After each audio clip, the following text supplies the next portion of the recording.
frameworks. Who's ever given a presentation, or maybe I should say, who's ever been to a presentation where when you go, maybe it was a great presentation, but you really, when you leave and somebody else, how was it? You're like, it was great. What did you learn? I don't know. Tell me something about it. Well, it's really good, you should go. They can't really bring anything out of it even though they thought it was good. What that usually means is the speaker did not have a container to contain the information. So all the content, like this water, if I threw water at you, you would all be wet, but you don't know how to leave with it and give it to somebody else. You need a container to take it away. So most speakers do not have containers. What we want to start with is a container for our presentations. It's called a framework. So, for example, there's a visual framework. Who's ever heard of the book Rich Dad, Poor Dad by Robert Kiyosaki? Good. So he's built his entire empire, best-selling books, trainings, everything he does on this one model called the EBSI, which is the cash flow quadrant. So all he did is say, listen, if you are an employee or you are a small business, you're on the wrong side of the scale because you're trading time for money. You'll be paid the least amount on the planet, you'll pay the highest taxes, and you're not leveraging yourself, you're in trouble. For the rest of your life, financially, you will be in trouble in this country or any country. And that's fact. So he said the only way you're going to win is to move to the other side of the quadrant, which is called big business and investors. You see over here, big business leverages other people's skills, leverages other people's time, leverages other people. So they become the spokes in the wheel. And listen, if we have to get rid of a spoke, we don't like to do it, but at the end of the day, it doesn't impact the wheel that much. But if you're the spoke, it's 100% impact on you and your family if you lose your job. Yes or no? That's the problem. Too many people are controlled by outside people instead of owning their own power. So we're believers in being entrepreneurs because that's the only way to true freedom. It doesn't mean you don't have to love your job. Who loves their job? But you do it for free. If not, then you probably don't love it that much.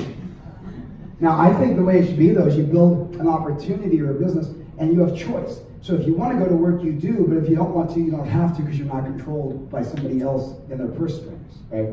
The other one is investing. Now, this is the way I started making my money is through the stock market or real estate, whatever. So as you invest, your money's making you money. You can leverage other things like money and like time, other people's credit. I don't need money. I use other people's money.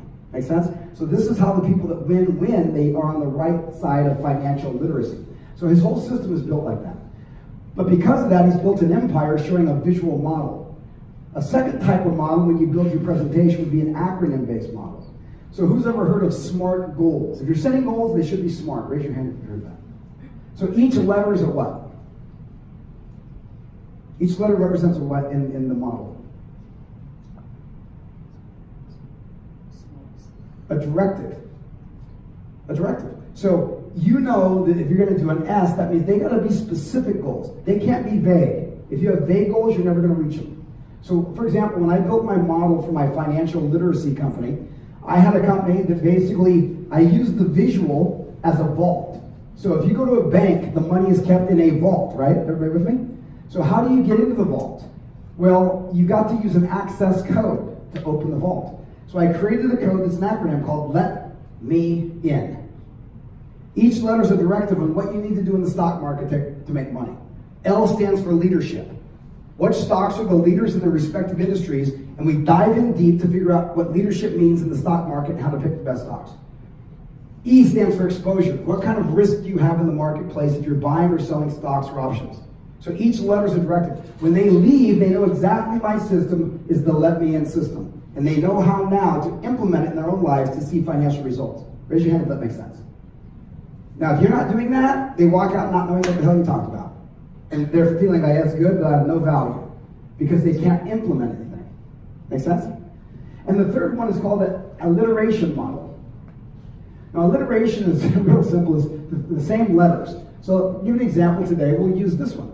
Today, we're going to talk about how to define your target audience, the right people you want to be speaking to. How to define clearly the problem that they're having, the solution that you're going to provide, the benefits they will have by embracing your life's work. We're going to define more than that. Number two, we're going to design our presentation in such a way that's powerful, it's impactful, it engages your audience and takes them through a roller coaster ride. It differentiates from other people. Then we're going to deliver it in such a way that causes them to really feel what you're talking about. to be part of the story. Not hearing you narrate, but be involved in your stories so that they can overcome their odds, overcome their obstacles that cause them false beliefs that keep them from buying from you. It's only because they don't believe the right things that they don't buy from you, or they don't need what you're offering.